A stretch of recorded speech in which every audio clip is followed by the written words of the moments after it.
আজকের খেলার pitch Bandarban বালাকাটা police line মাঠ। দারুণ একটা মাঠ, এখনো ঘাস কাটার কাজ চলতেছে। খুব পরিচ্ছন্ন একটা এলাকা।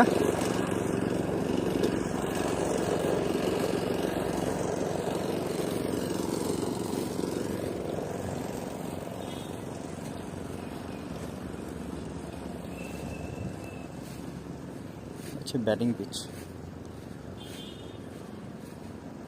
পুলিশ লাইন মাঠ ক্রিকেটের জন্য সম্পূর্ণভাবে প্রস্তুত চলছে। আশা করি প্রস্তুত হয়ে যাবে বিকালের মধ্যে। আমি একটু ভিজিট করার জন্য আসছি, আপনাদের সবাইকে দিয়ে দিলাম। খুব সুন্দরভাবে ওনারা করছে। আশা করি আমরা খুব সুন্দর উপভোগ করতে পারবো এবং ভালো একটা টুর্নামেন্ট হবে এবং আশা করি সবাই এনজয় করবে। ধন্যবাদ।